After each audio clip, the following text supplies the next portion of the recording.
Mən başa düşmürəm ki, bu şirk nə deyən şeydir ki, bunlar bu qədər bunu şişirdiblər, həddən artıq belə qeyri-adi bir formada təcəlli elətdiriblər. Niyə şirk edirəm? Deyirəm ki, ilahi, sənin peyğəmbərin sənin üçün əzizdir.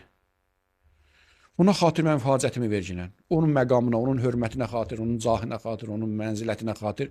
Niyə mən şirk edirəm? Neynədim axı şirk eləyim? Dedim ki, ilahi, səndən ikincisi var, nəuzubillah, nəstəcirubillah. Dedim ki, sənin tay bərabərin var ki, mən Allaha şərik qoşdum. Mən deyirəm ki, Allah, sən peyğəmbər rəhmətən lil aləmin eləyibsən. Sən Quranda deyirsən ki, səni aləmlərə rəhmət eləmişəm. Həmən rəhmət peyğəmbər o xatir filan hacətimi verginən. Necə ki, Ömər bu işi görürdü. Ömər gəlirdi, tutur ki, Əbbasın yaxasının əlindən gətirirdi peyğəmbərin qəbrinin ya hər hansı yerə, dedi ki, ilahi, nə qədər peyğəmbərin diri idi, peyğəmbəri sənə vəsilə gətirirdi. İndi peyğəmbər aramızda yoxdur, əmisini gətirmişəm ki, ona xatir yağış yağdırasan. Əgər şirkdirsə, onda birinci Öməri şərik qoşmuş denən. Ömər şərik qoşdu Allaha. Və peyğəmbərin sahabələr də bu işi görməyiblər. Allahı and verməyiblər peyğəmbərin haqqına. Deyirsən, necə yalancısan? Ma əkzəbəkə. Sən necə də yalancısan?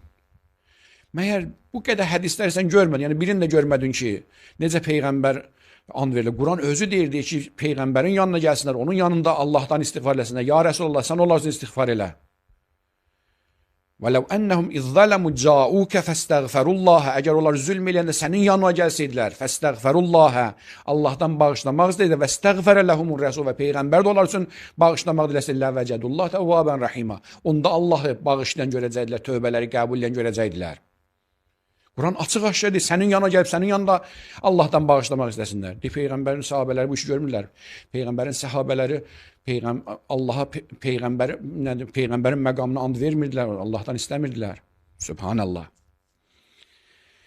Əgər də bu xeyir olsaydı ki, peyğəmbərin vasitəsilə Allahdan bir şey istəmək xeyir olsaydı, sahabələr bizdən qabaq eləyərdi.